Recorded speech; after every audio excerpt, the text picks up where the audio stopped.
He's a Franco-Canadian vertebrate paleontologist based in Calgary. He's associate editor with the Elsevier journal Cretaceous Research, and part of the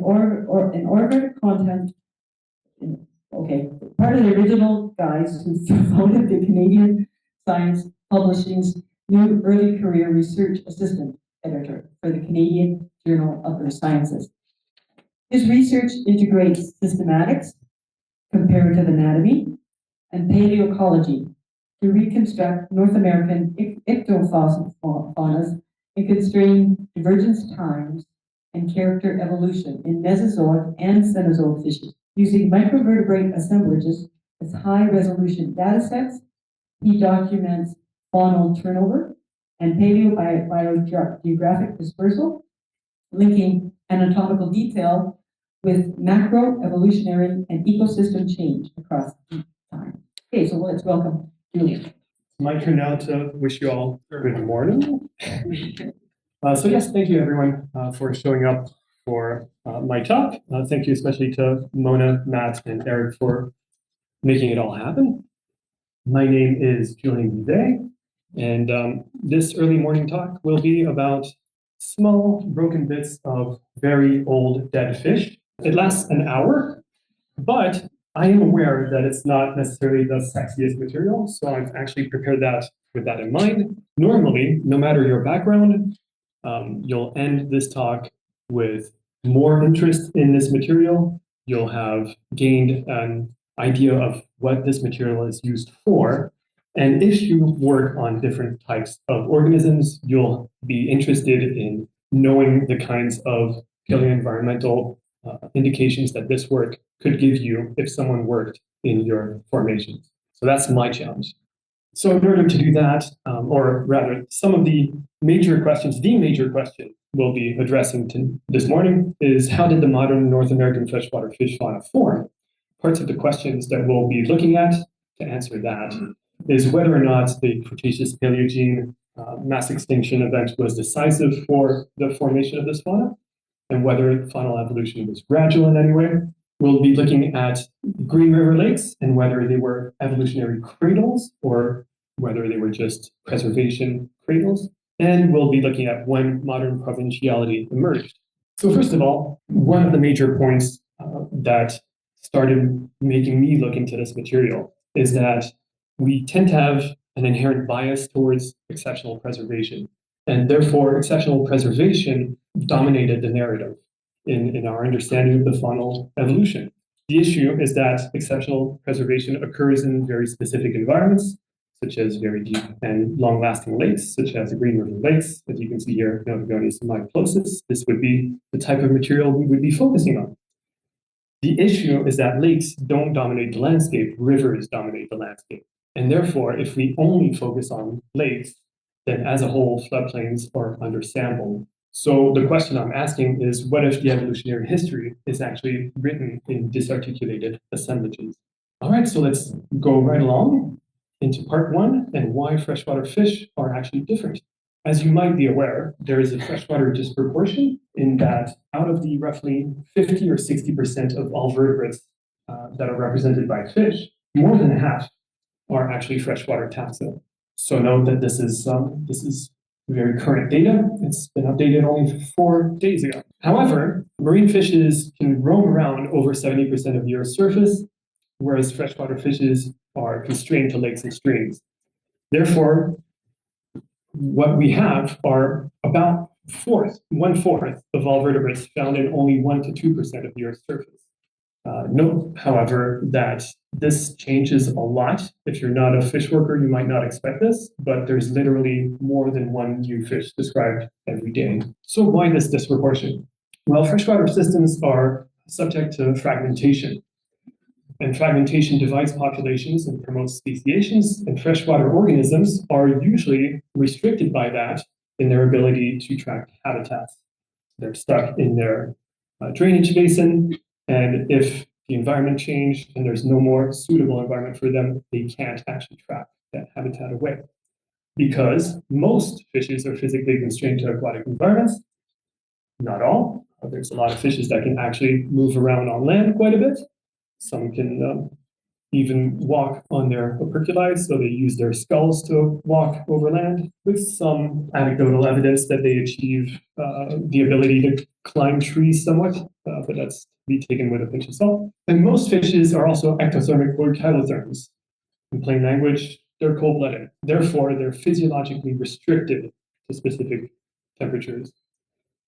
Most fishes are also physiologically restricted by other abiotic parameters. We'll go into those into a little bit more detail later on, but think pH, salinity, and so on.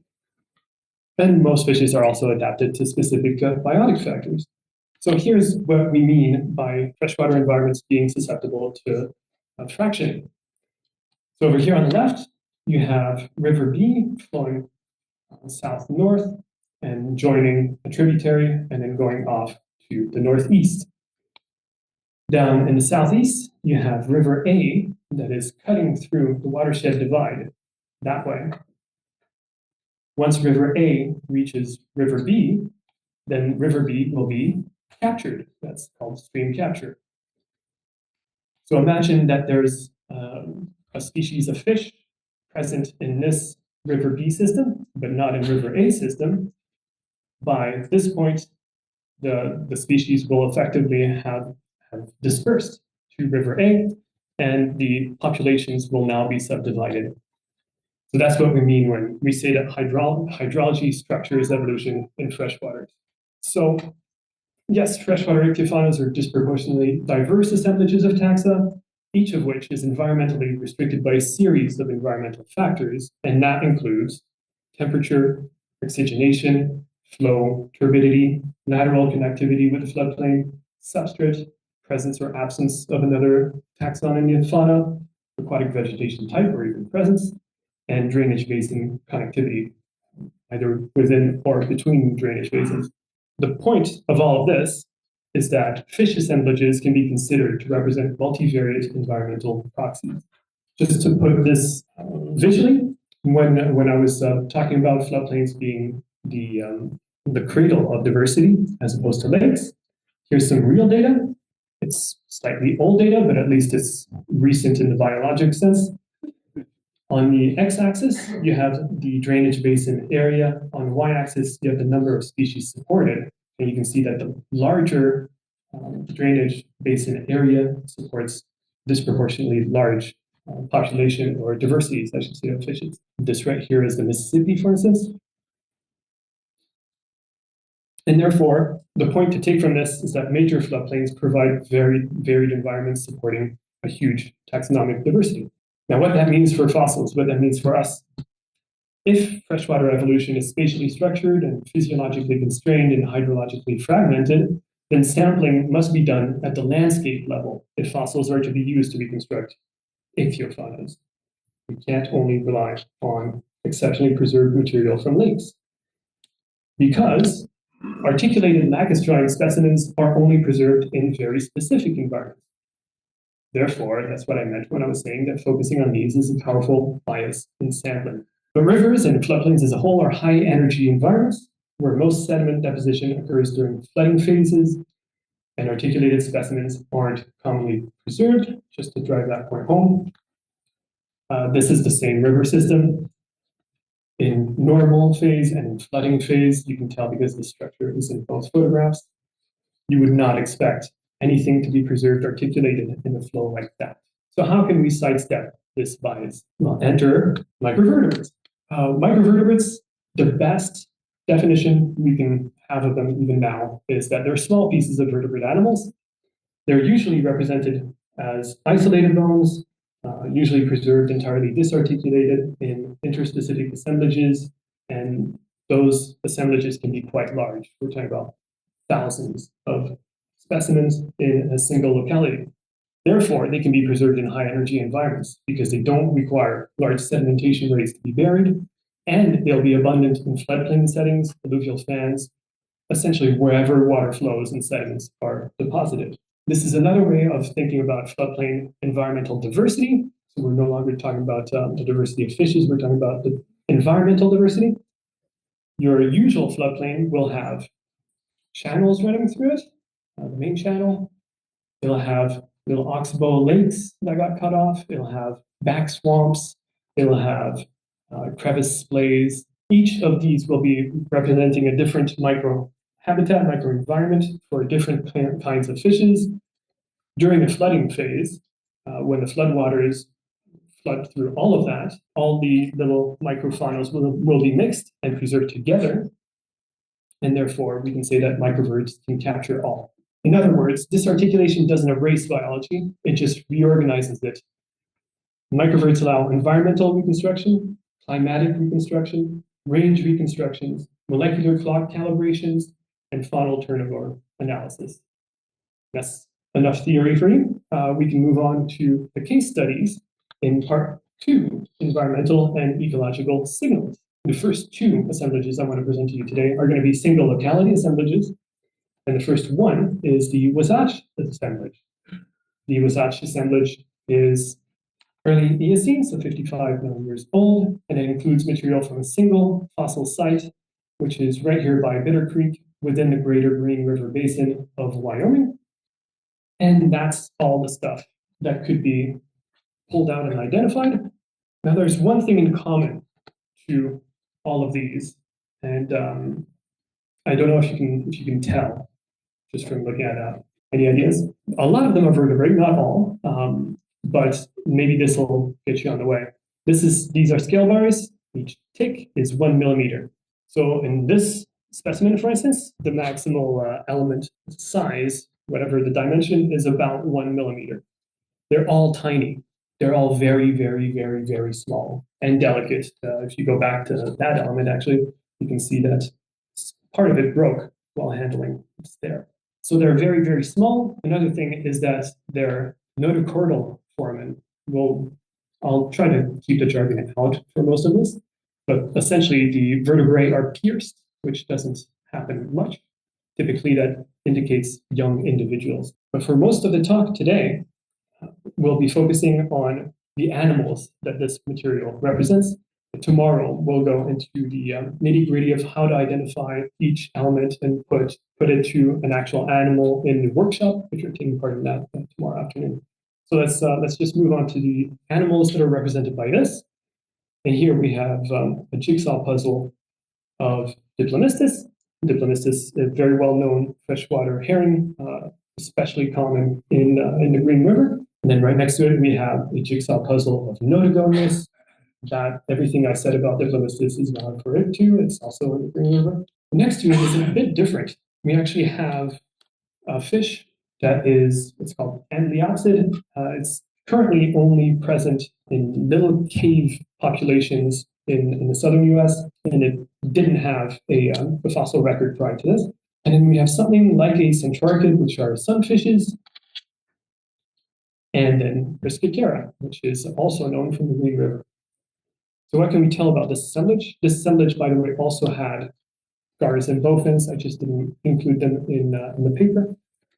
But the key points is that we have small-bodied, I shouldn't have said taxa, small-bodied individuals. And we know that they are normoxic shallow waters because we have fishes that are not tolerant to hypoxia, to the lack of oxygen. So we can maybe hypothesize that this single locality formed a normoxic shallow water environment where young fishes would go for possible predator avoidance. Therefore, we can have environmental inference from the size structure of the assemblage. Even single locality assemblages can have important paleoecological implications. For instance, in this Wasatch assemblage, we had several Green River taxa, which were previously thought to be lacustrine. But yet they were here in the Wasatch in streams that predate the lakes. Some examples are Notogonius and Diplomistis, and this suggests that lakes are primarily archiving the diversity present, and they're not the hotspot of origination. So moving swiftly on to the second single locality assemblage, and that one is the Bridger assemblage. It's also a material from a single fossil site, which is right there next to the town of Farson, so very close to the Bitter Creek, and still in greater Green River Basin. But this time it's mid-Eocene in age, so it's a little bit more recent. And this is what we get out of it. Now we have our old friend the gar.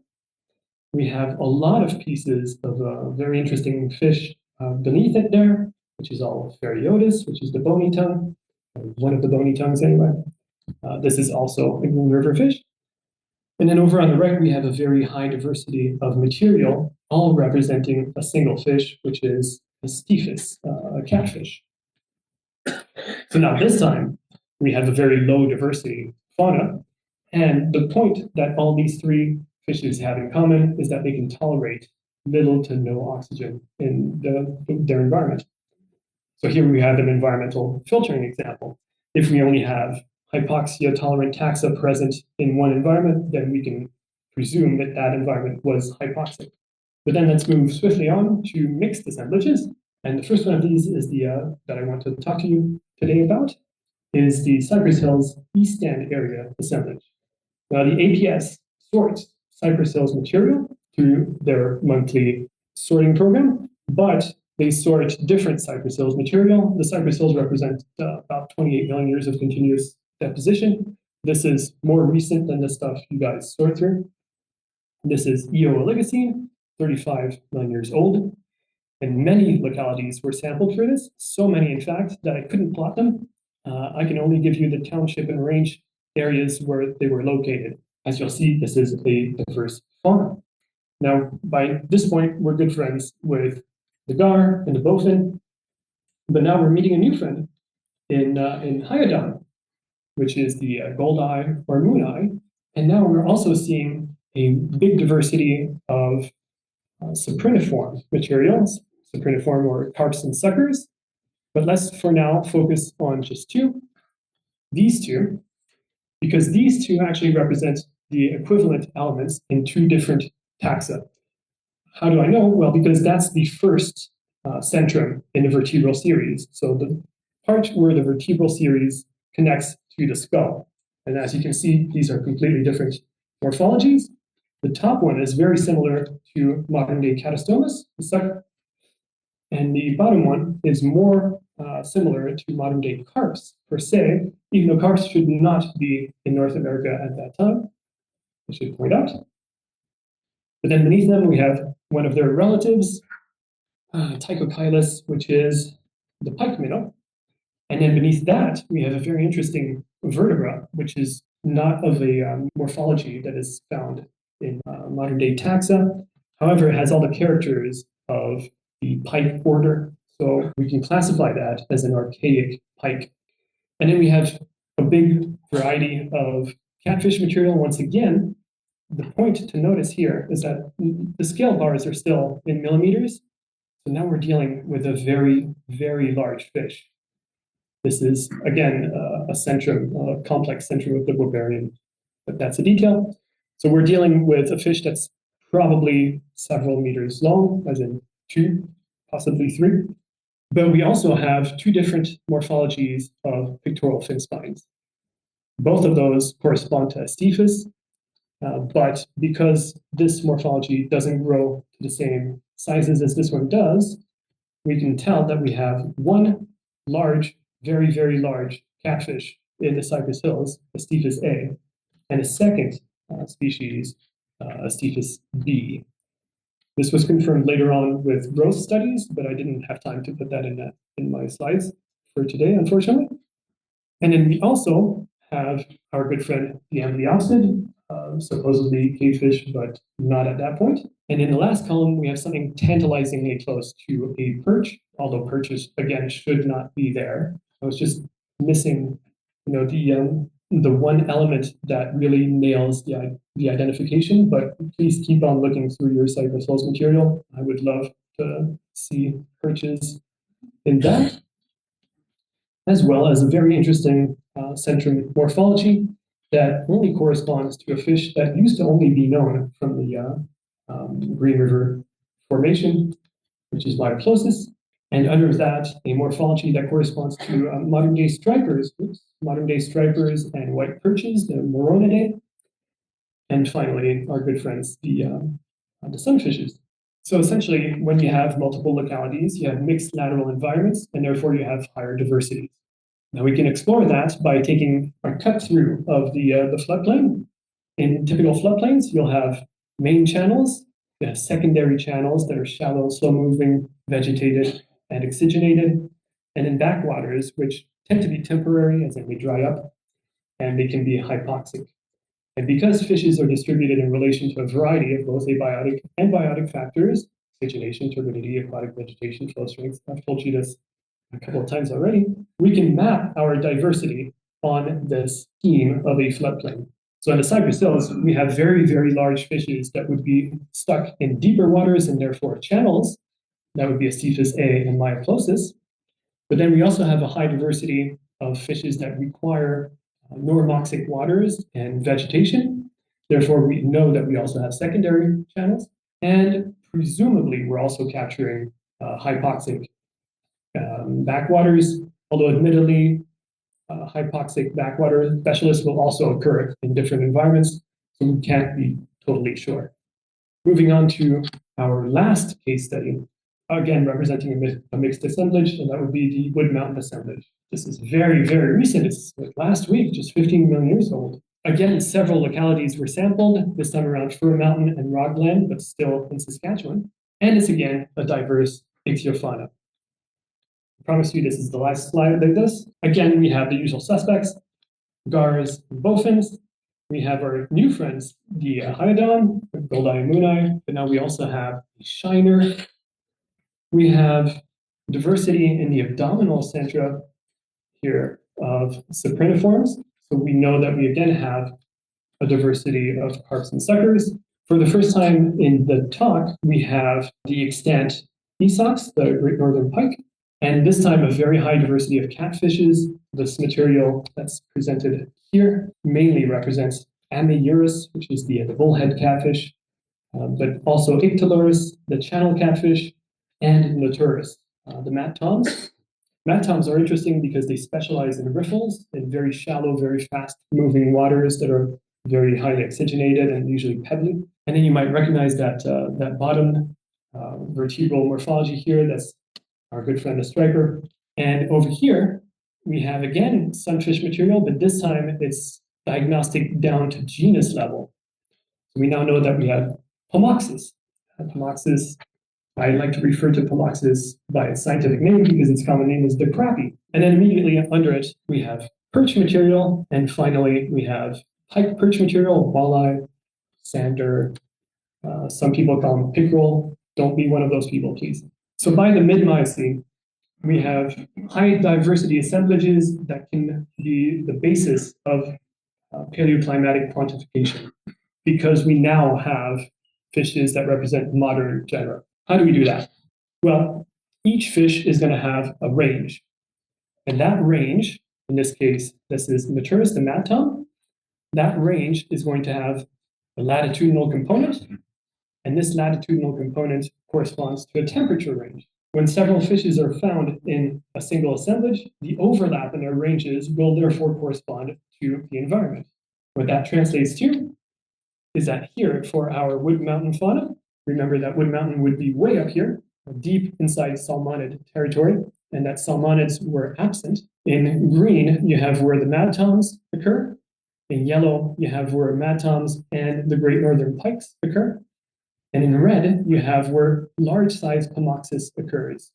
Pomoxis is very interesting in that at lower temperatures, its growth gets stunted. So that's an additional paleoclimatic indication. Where all of this overlaps happens to be in Memphis. Therefore, we can give a Miocene weather report of Saskatchewan.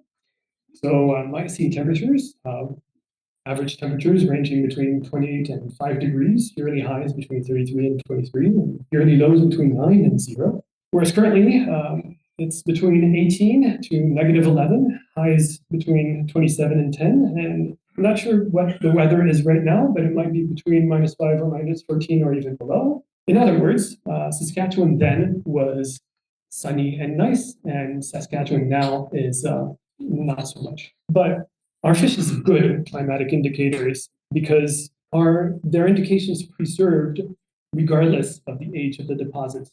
Well, presumably yes, but the problem is our ability to interpret them in detail. That gets degraded in older assemblages. So here we're going back to the Cypress Hill fauna.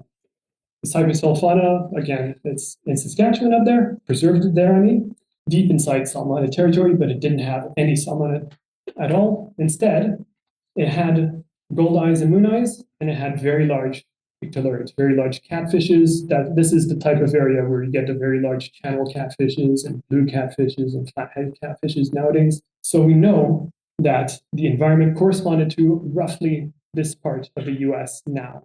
In other words, the issue is that by the Paleogene, most taxonomic groups represented by fossils are extinct. Therefore, placing those on a modern map is impossible, but warm and cold larger taxonomic groups are still recognizable. So climatic indications become cruder the further back in time the assemblages come from. Crucially, this is because of a lack of reference material. That means that you can predict that we are going to refine our reconstructions as we build our data sets. So to cap this all off, single locality assemblages, they provide microenvironmental precision. They provide a possibility of behavioral inferences, whereas mixed assemblages provide landscape integration and floodplain diversity reconstruction.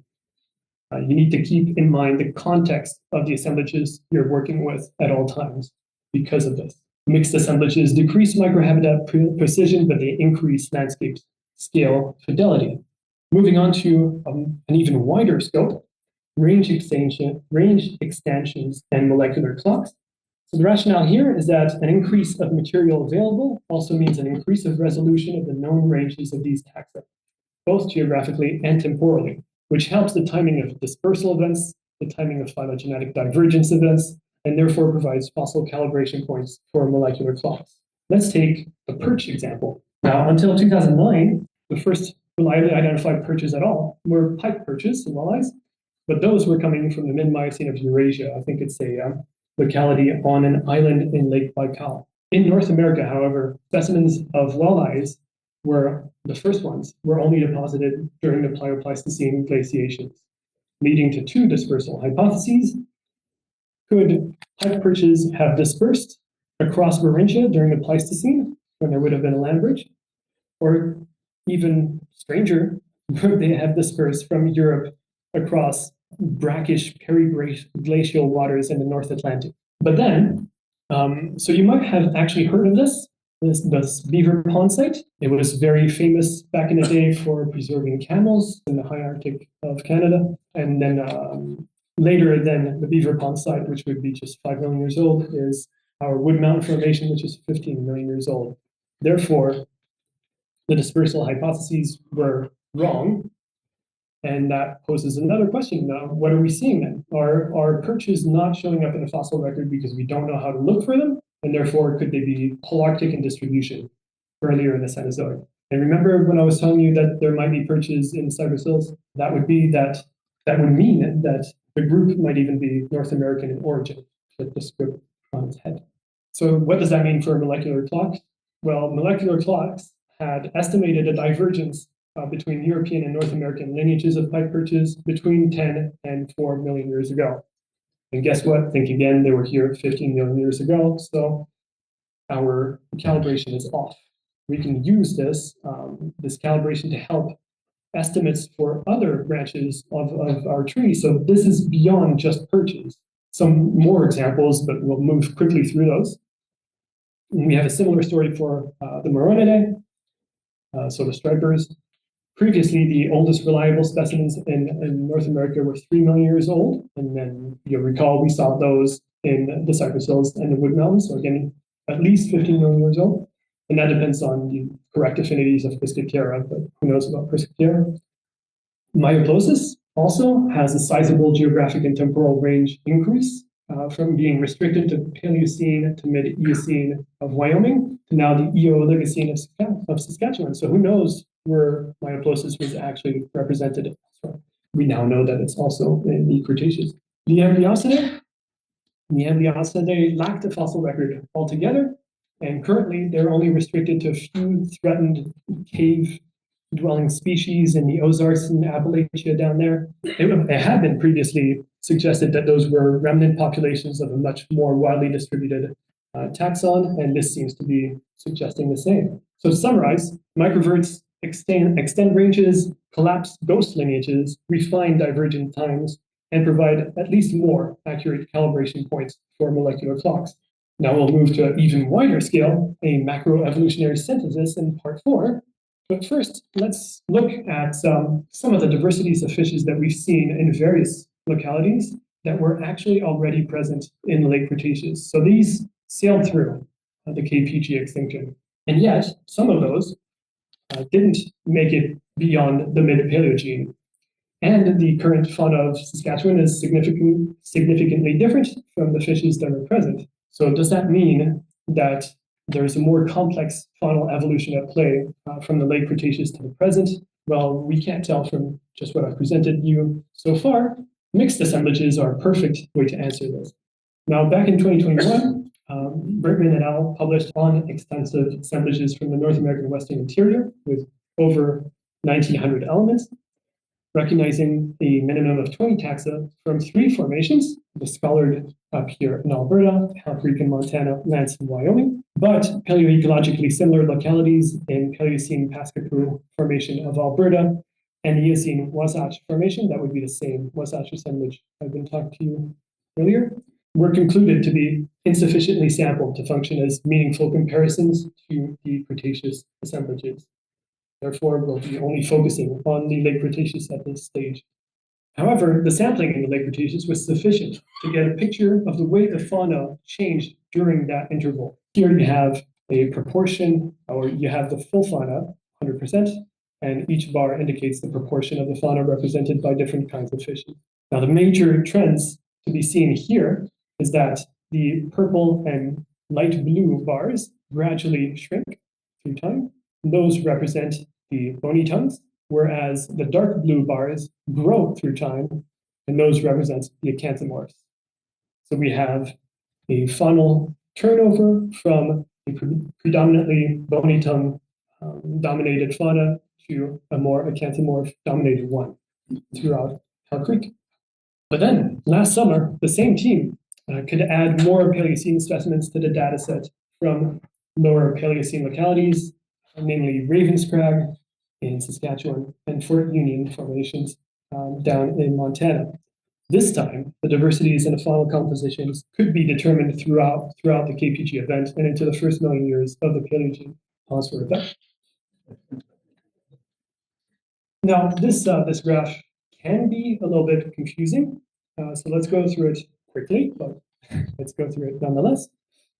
On the x-axis down here, you have time. Time is running towards the right. This vertical bar is the KPG event, the extinction of the dinosaurs. And then plotted are the diversities of OTUs. OTUs just means taxa in each locality. The solid dot is the raw diversity of each locality. Then the rarefied diversity of the locality. This just takes into account the statistical uncertainty introduced by different sample sizes in different localities. And then in the back, the shaded area represents the standing diversity. The standing diversity is the diversity represented in one assemblage, plus the diversity that we know didn't go extinct because it was present in an earlier assemblage and in a later assemblage. So it can be assumed to be there, it's just not in the locality. And then the standing survivor, the dotted line down there, that's the standing, so that's the standing diversity, excluding all new taxa that weren't present in the Cretaceous. So that would be new immigrants, or that would be in situ diversification. Okay, so what are the key takeaways? We have a stable and high diversity in the latest Cretaceous, back here. We have relatively low extinction rates immediately across the KPG event, just about 27%. Keep in mind, this looks like a larger proportion of the entire graph, but the graph starts at 4. So you can imagine that this is much smaller than it might look at right now. And also, despite relatively high origination rates in the Paleogene, the first million years of the Paleogene still have a lot of background extinctions. In quote unquote one word, the KPG had little immediate effect on the diversity of the freshwater fishes of the North American Western Interior, but extinction rates remained high in the Paleogene, resulting in a more complex transition than expected. And now to look at the faunal turnover, faunal composition turnover, that essentially confirms the previous results in that the bony tongues never actually recover the faunal importance they had in the Cretaceous. They still hang on, but they're a very small segment of the fauna. And whereas acanthamorphs maintain their faunal importance in the Paleocene, and also autophysins, our carps and suckers and catfishes, are actually growing in importance throughout the early Paleogene. By the mid-Paleogene, you remember the archaic groups had vanished. They persisted only into the Eocene, but they seem to have essentially disappeared by the Eocene-Oligocene transition. At that time, there's an increase in seasonality in North America in the Eocene. Therefore, that might be the reason for their extinction. After the Oligocene, the faunal composition is essentially modern onwards. Although it's modern, we can tell that the current latitudinal gradient and provinciality is younger still than the Miocene, because by the mid-Miocene, the composition might be modern, but the biogeography is not. Remember that Memphis is not like Saskatchewan, in case you needed a refresher. Therefore, provinciality, modern provinciality, probably emerges as a result of the Pliocene glaciations. And all of that means that the modern North American freshwater ichthyofauna appears to be structured climatically. So what's important are seasonality, cooling, and glaciation. So finally, the future. So what can we do to help ourselves in this field? We need to increase the availability of reference material.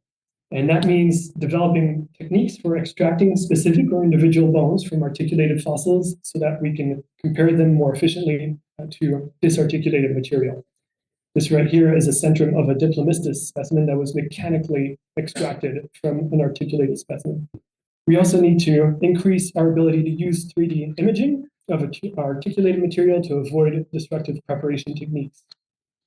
So we already use scanning to use internal features for our diagnoses, but what I would like to extend is the ability to just scan a whole fossil fish. This is a Brazilian specimen that wasn't even prepared out. It was synchrotron scanned, and you can see even soft body structures, the gills, and this is in fact his heart.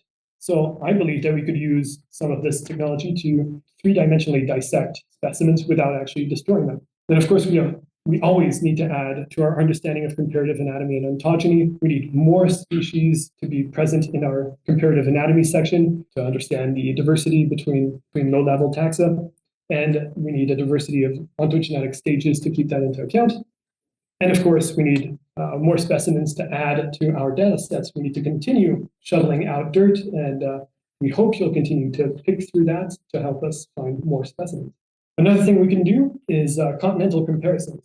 If we do continental comparisons using similar techniques, we'll limit the influence of the same biases that we talked about all the way at the beginning in different parts of the world, of course. But also we'll be able to determine whether the periods of faunal turnovers are global or not, and whether the same trends and turnover rates are seen elsewhere in the world. And finally, I believe that we need to democratize access to this work. I've long been interested in doing this. Our attempts have been to publish diagnostic characters that we describe in excruciating details, that we illustrate systematically each morphology in papers that no one reads. We've tried to elaborate identification keys, things like, if the neural arches of fuse go to this, if they're not, go to that, and keep on until your identification. But there is a reason why this is fairly old in an attempt, because of course, nowadays with the diversity of the material we have, we would be pulling our hair out trying to do that. Now, another thing that some people have tried is building online platforms with identification photos and background information. But again, no one uses any of these, or very, very few people. Out of all the studies that I've presented to you today, you could there's usually one of three people is present, usually two. It's like playing 1 degree of Kevin Bacon, right? So we need to really democratize that. And I'm not sure how to do that. Usually what people do is they find the name of someone who works on this material. They find the material that they found. They put it on their hand, they take a picture of it, and they send it to me. And they ask me, what's that a picture of? And I have to answer as I told Eric last year, that's a picture of your hand. You're holding something, but you're taking a picture of it in such a way that I can't identify it because we have to go through very specific orientations, very systematic documentations of the morphologies in order to identify them. So I don't know. I like to leave my presentations with an open question, so that will be that one. But there's another very important slide after this. And that is that this type of work is the work of a legion. All of my collaborators and supervisors over the years, all of the people, think about all the people that prepare loans of thousands of elements. Colleagues that discuss very confusing stratigraphies, and students and technicians that donate time to assist in the photography of literally hundreds of specimens. Most of all, though, I'd like to thank the army of students, of volunteers and professionals who process and pick through samples from numerous vertebrate microfossil localities. And therefore, of course, I especially want to thank the APS that's been carrying out this kind of sorting event for, I don't even know how long, but longer than I've been in Canada. I've been in Canada for about 18 years. And you've made some of these studies possible. So thank you very much. And thank you all for your attention. We have some time for questions. Oh, and Eric's going to be the mic bunny. And actually, it's very nice to where you are. Okay, Emily?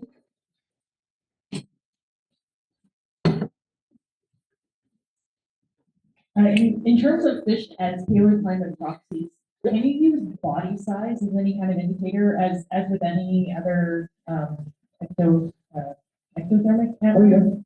Oh yeah, definitely. That's what I was in. That's what I was referring to with pomoxes and the large catfishes. That's So the bigger they are, the warmer it is? Yeah. Okay. And the more productive the environment also. Thank you for the great talk. I was just wondering how much you're also looking at like the geology and stratigraphy when you're dealing with these microhabitats. Can you infer things from that as well? Oh yes, yeah, of course. And it's very important to keep that in mind when you interpret your faunal assemblage. That said, you get different natures of indications from different sources. So I believe that we can work together. Thank you. I'm one of those very happy fossil sorters, microfossil sorting. But one of the things that I always see when we're doing our sorting, there's tons and tons of fish bones, but most of them are just pieces, like they're just so fragile. And I know that this is partly because the sample was like pressure washed. Is there a different way to get fossils and not smash the fish bone?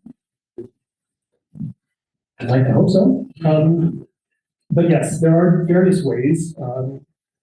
This material that you sort through was sampled quite a long time ago, where people weren't as interested in the fish component of the file. But there are different ways of preparing this material that actually preserves it better. And in fact, Jessica Theodore has some better preserved material from the same locality. So I'm sure she'll let you look at some point. Hi, I wonder if you could explain how the vertical bars with all the colors showing, I think it was, for instance, an increase in proportion of catfishes, later, yeah, like that. Are you looking at the actual number of elements that you are collected? So these are percentage Percentage abundance of elements. Yes. Okay, because I'm thinking, different fish, let's say like a garpike with all those, enamel scales. Oh, but this Look is pretty abundant. yes, but this is a subsample of elements with similar preservation potential. Oh, so just like something like vertebrate. Yeah. Oh, okay, I get it. One other thing I was wondering about too is, so you showed us localities from Eocene all the way to Miocene and even younger. How much reorganization of the drainage is across the whole continent occurred during that time? I know from, let's say, the early Cretaceous, things were flowing mostly to the north. surprisingly. Obviously, they flow mostly to the Hudson Bay out of Western Canada now into the Arctic Ocean. And there must have been enormous changes in the overall drainage affecting, the dispersal of these different groups. Absolutely. But this is a question for actually sedimentologists to answer for the drainage basins. But then we can look at drainage basin connectivity. That's where we would come in. Right. Yeah, thanks very much. You're welcome. Have you ever tried to integrate the APS fauna with other vertical fauna like mammals or lesser fauna to get a more complex sort of science? So personally, in my research history, no, but it has been done before. But then you run into an issue that Paul was just mentioning. If the preservation potential of different taxa is different, then you're going to skew your fauna. That's primarily why I only focus on fishing. Good morning. Amazing talk. Kind of, excuse me, puts a point on what some of us amateur collectors, we always look for the full, the bigger picture instead of the smaller ones. I collect on the other side of the Rockies there, up in the Freshwater area. Are there any fish deposits or deposits out there that we should be looking for instead of focusing on something that's larger? And I'm sure there is, but I'm not the person to ask. I might know the person to ask if you want to tag on my coat sleeve later on today. I can give you some people to maybe ask. Perfect. Thank you. Thank you. Thank you very much for the talk. That was very interesting. I look at tiny things too, but I look at seeds that are preserved in those kinds of settings rather than fish remains. You mentioned the lack of modern comparative material. I noticed you did refer to the ROM and some other places on there, but have you visited museum collections? Because we have modern reference material, and you might find some really good reference material in different museum collections too. Oh yeah, not only have I visited them, I've also added to them and re-identified them and yeah, of course. But what I mean is that essentially you never know what you're going to find in an assemblage. So it's very difficult to acquire the right specimen. So we need to really diffuse those morphologies as far and as wide as possible so that everyone has access to everything. So what do you find regarding, instead of vertebrates this time, invertebrates? Do you find anything in the samples? Usually no, actually. None. No.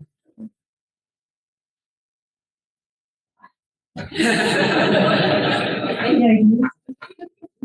I would imagine that the types of environments that preserve invertebrates and environments that preserve vertebrates on floodplains would be different, I imagine. However, actually, APS a few years ago, we were doing microfossil sorting for around the Pinhorn Ranch area. And we actually found quite a bit of shell. So quite a bit of broken, probably unrecognizable shell. But actually it was quite diverse in that particular. It was Emily, can't remember her name, but that we sorted for. Crampton, I think. Oh yeah, that could be. But I changed my answer. I think I don't find any invertebrates because these people have already picked through.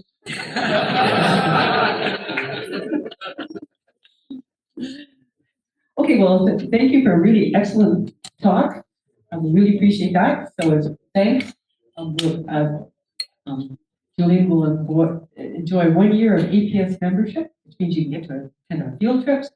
And he's chosen to receive a copy of our book. This is the Guide to Common Vertebrate Fossils from the Cretaceous of Alberta, which has a little bit of fish, but not very much.